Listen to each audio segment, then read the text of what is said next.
Bueno, vamos a comentar el texto número 2 del siglo XIX, de los textos EBAU, el manifiesto de Riego que realiza en Cabezas de San Juan el 1 de enero de 1820. Bien, lo primero que nos tenemos que fijar es en qué nos pregunta ese texto EBAU, que lo tenéis aquí, ¿de acuerdo? Bien. Eh, Como os vais a dar cuenta, y ya lo dije en clase, todos los textos comienzan exactamente igual y preguntan, en primer lugar siempre, señala y contextualiza las ideas fundamentales del texto. Lo tenéis ahí, ¿vale? Hasta ahí. Bien, pues eso que tenéis ahí, ¿vale? Son los pasos uno, 2 y 3 del comentario de texto. El uno sería la clasificación, que para mí sí que la vais a tener que hacer, pero la EBAU no os lo pregunta. En segundo lugar, tenemos las ideas fundamentales del texto. Y el paso número 3 es ese contextualiza, digamos que es el contexto histórico. Bien, todo lo que hay de ahí hacia adelante haría referencia al paso número 4, es decir, desde aquí, desde ese I hasta el final, ¿vale? Eso de relaciónalas con la personalidad de Fernando VII y las fases del conflicto entre liberales y absolutistas, todo eso desde ese I, ¿vale? Sería el paso número 4 o pregunta asociada que tenéis en vuestra guía del comentario. ¿De acuerdo? Bien, con respecto al primero de los apartados, la clasificación, que sí que tenéis que hacer para mí, ¿vale? Intentar siempre que sea lo más claro posible, sobre todo los 4 pasos, ¿vale? Que esté en mayúscula, subrayado, y a partir de ahí, bueno, pues escribís aquí lo que queráis, ¿de acuerdo? Y así con los otros 3 pasos, el análisis, el contexto histórico y la pregunta asociada.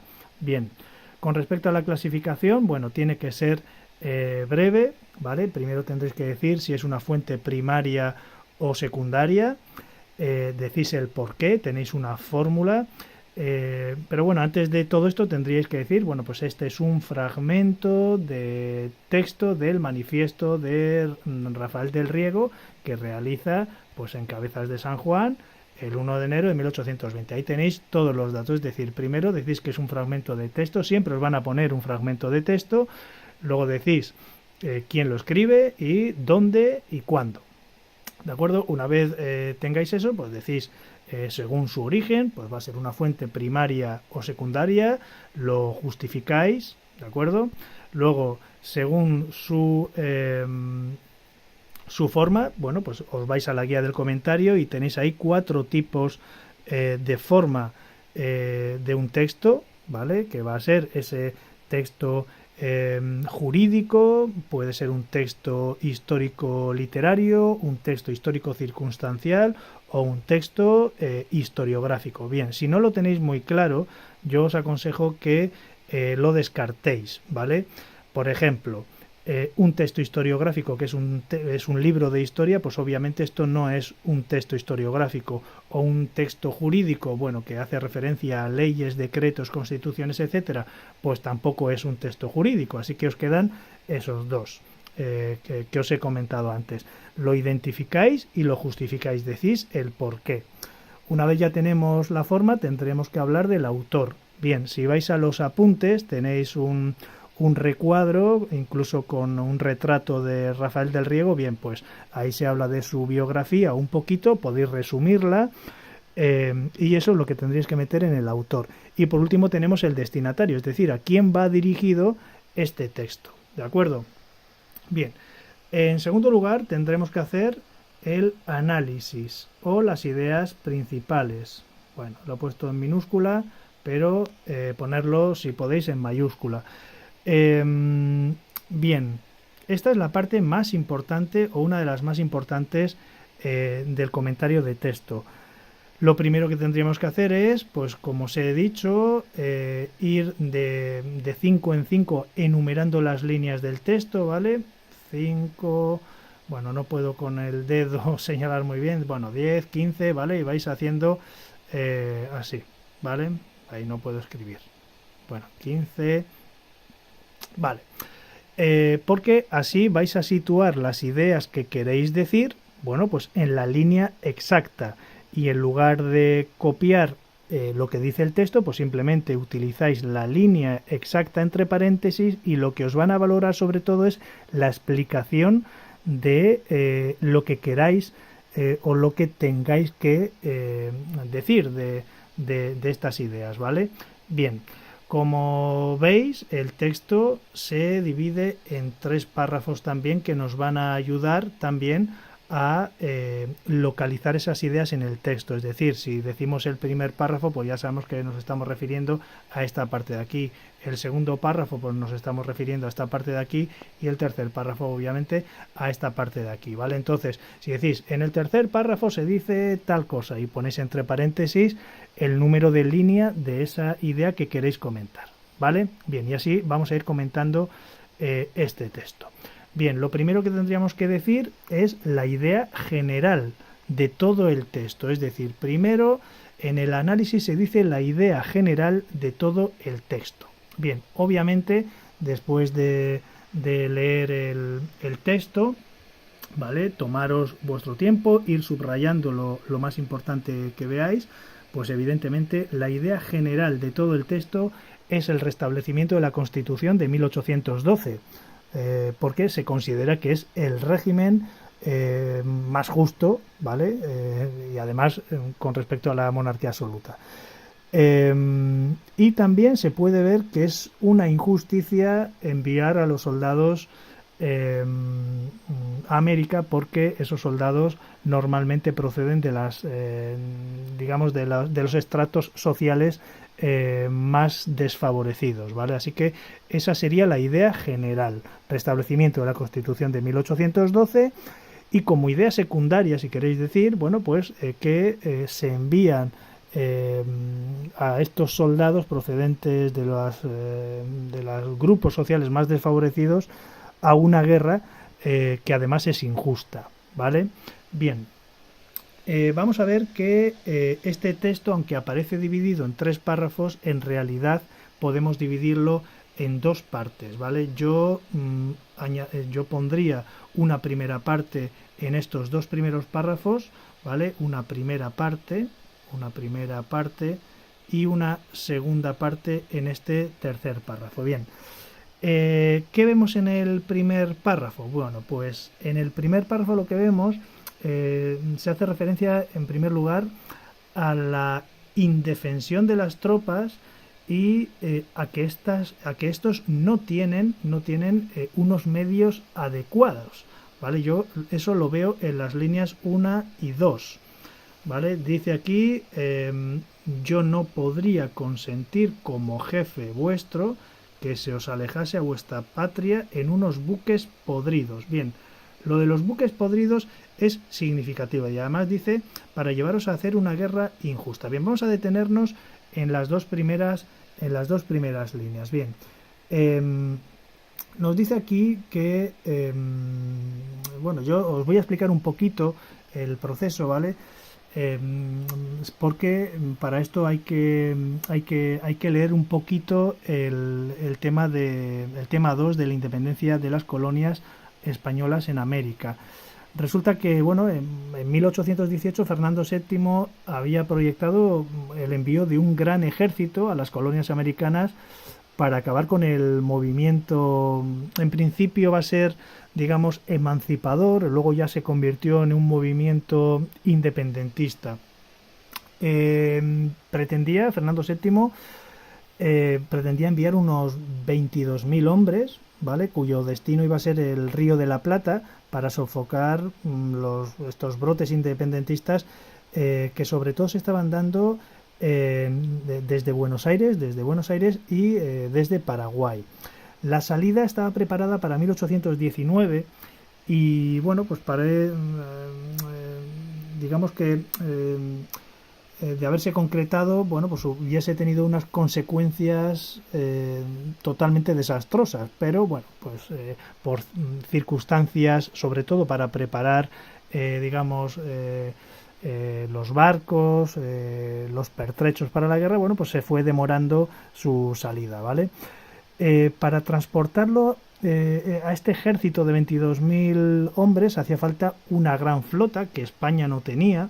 Hemos estudiado, por ejemplo, la batalla de Trafalgar, que se produce en 1805 y que había perdido pues gran parte de la flota, aunque luego se construyeron más barcos, pero España tenía pocos barcos y además los pocos que tenía eran muy caros de mantener.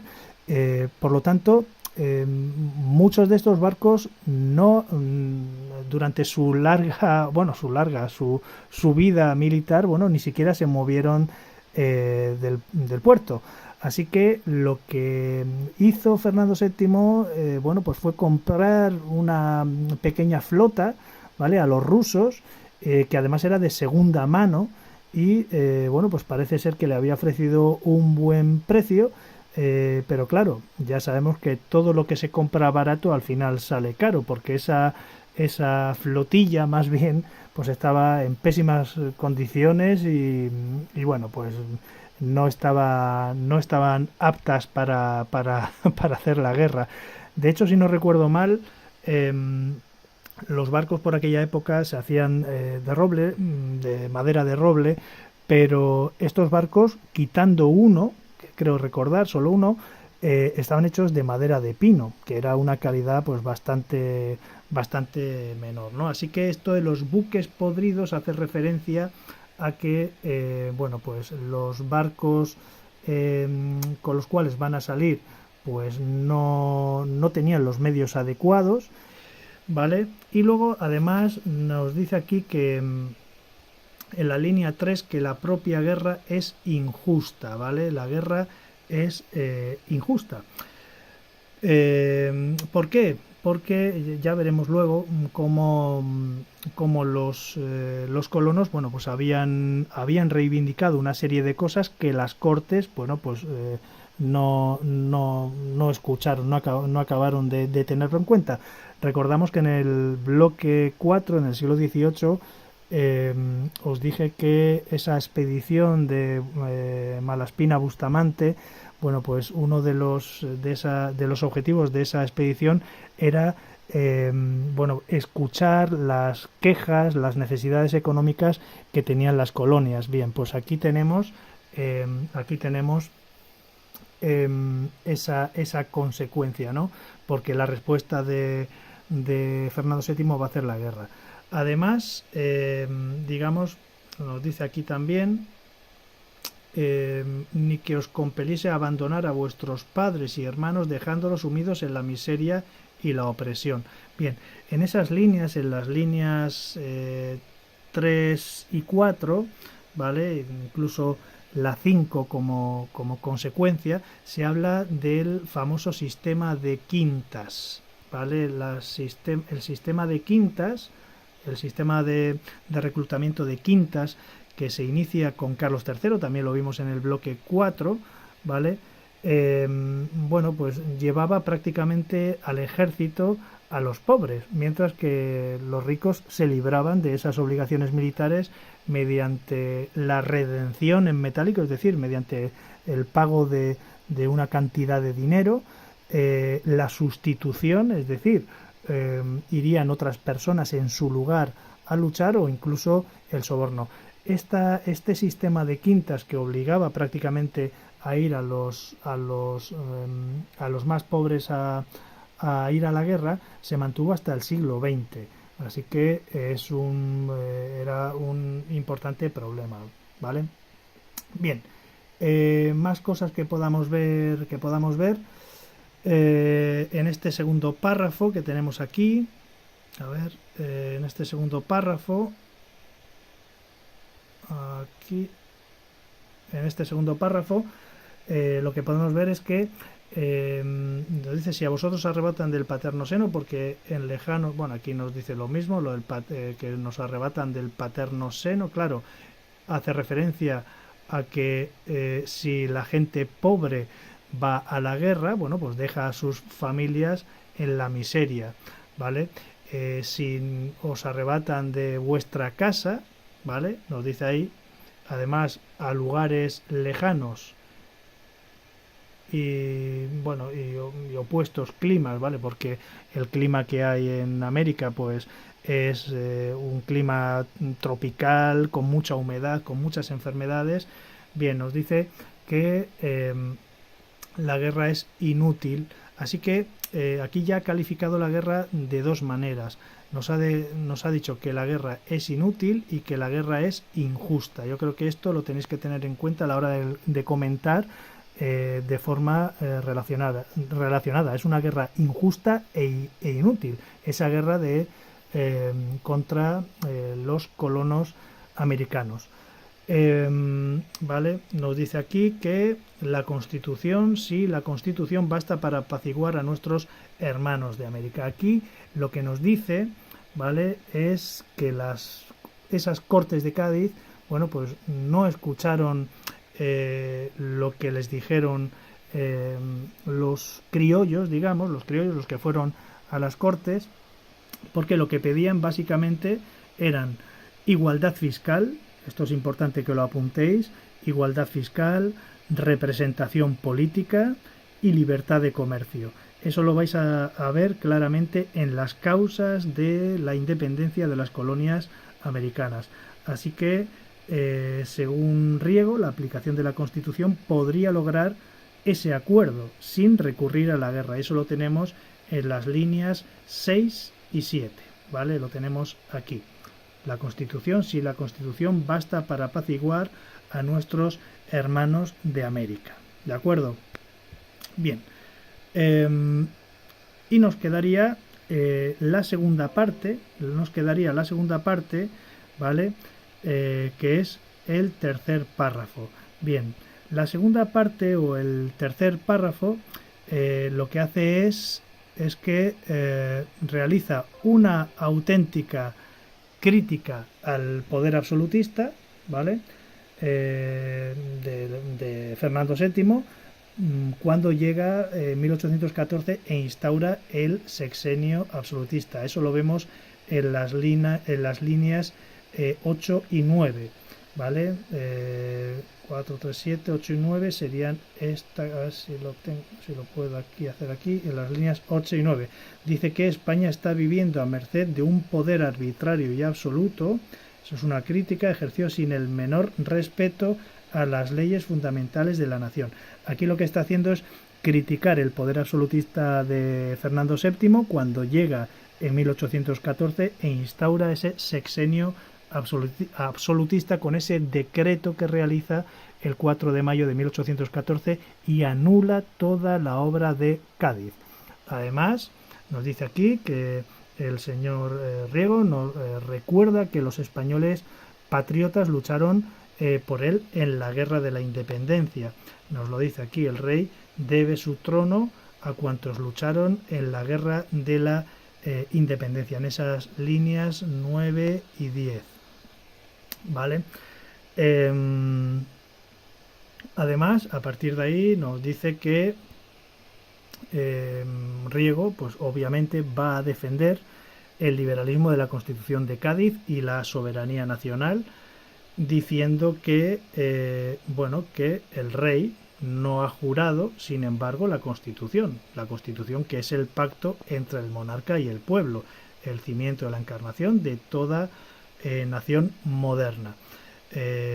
Entonces, claro, él dice que después de que muchos españoles han muerto por él para que vuelva, por eso es llamado el deseado, porque estaban esperando que Fernando VII volviera de Bayona, ¿vale? Y sin embargo no ha jurado esa Constitución que considera Riego que es justa y liberal, y ha sido elaborada en Cádiz entre sangre y sufrimiento, haciendo referencia a esa guerra de la independencia.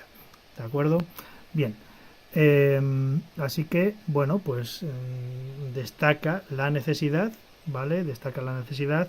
Es necesario que para que España se salve y que el rey la jure y la respete, esa Constitución de 1812. En esas líneas 13 y 14, ¿vale? En esas líneas 13 y 14 pues recalca la necesidad de que Fernando VII jure la Constitución. ¿De acuerdo? Bien, yo creo que esto básicamente sería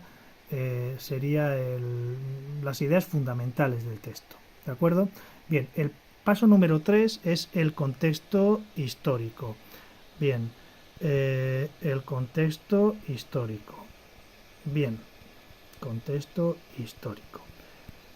Para hacer el contexto histórico, primero obviamente nos tenemos que fijar en el año en el que se ha escrito el texto y qué es lo que está ocurriendo en España en esos momentos. Bien, nos dan el año 1820 y nos da el nombre de Riego, que está obviamente vinculado a un hecho que es el pronunciamiento del coronel Riego en Cabezas de San Juan mientras iba a ir a sofocar ese proceso primero de emancipación. Bueno, pues como obviamente este texto hace referencia al propio origen de ese levantamiento liberal, bueno, pues podemos decir que estamos en la primera fase del reinado o entre la primera fase del reinado de Fernando VII, es decir, en esa primera fase al final, en los momentos finales, y en el origen del trienio liberal. Ese sería el contexto histórico concreto, ¿vale? Entre el final de la primera etapa de Fernando VII, el sexenio absolutista, y el origen del trienio liberal. ¿De acuerdo? Bien, el enfrentamiento entre los liberales y los absolutistas ya se había iniciado en las Cortes de Cádiz desde 1810, cuando vimos esas tres tendencias ideológicas en las Cortes. Había una tercera, que eran los jovellanistas, pero perdieron fuerza, y van a ser los absolutistas y los liberales los que durante el reinado de Fernando VII, bueno, pues van a estar siempre en conflicto, ¿vale? Así que aquí lo que tendríais que resumir serían las tres etapas del reinado de Fernando VII, haciendo especial referencia o desarrollando un poquito más la primera fase, lo que es el sexenio absolutista, y la segunda fase, el trienio liberal, ¿vale? Y finalmente, para que quede cerrado el contexto histórico, yo también metería la tercera etapa que sería la década absolutista, pero de una forma bastante más resumida, ¿vale? Simplemente para cerrar ese contexto histórico. Y por último, en la pregunta asociada, ¿vale?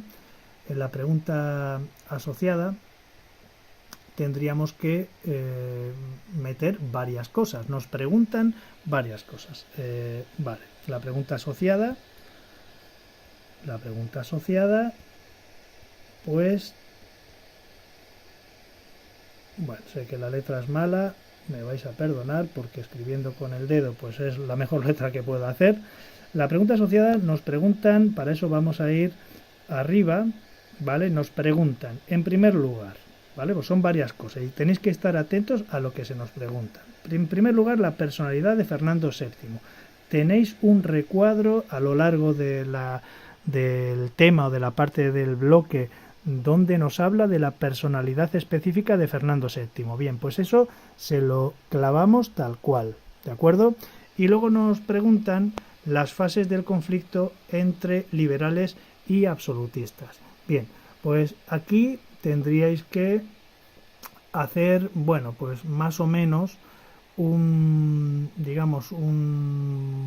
resumen o una valoración, ¿vale? De lo que se tiene que quedar aquí reflejado es cómo Fernando VII cambia de opinión en función de las circunstancias.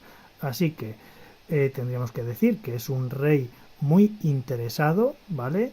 Que se adapta a las circunstancias, que de convertirse en el deseado se va a convertir en el rey felón, ¿vale? Yo lo llamo el indeseable para que os acordéis, pero digamos, el sobrenombre histórico es el rey felón, el rey traidor, y tendréis que hacer aquí referencia a 3 elementos fundamentales. En primer lugar, cuando regresa a España en 1814, que retrasa su llegada a Madrid y se dirige a Valencia porque sabe que allí tiene unos partidarios absolutistas que le dan un documento que es el Manifiesto de los Persas, y en función de este hecho, bueno, pues va a redactar el decreto del 4 de mayo de 1814, ¿vale?, que es un auténtico golpe de estado del rey contra la obra liberal de Cádiz, y eso iniciaría el sexenio absolutista. Yo os voy a dar 3 frases dichas por Fernando VII que me gustaría que lo pusierais en el texto y que lo vais a ver en el texto resuelto.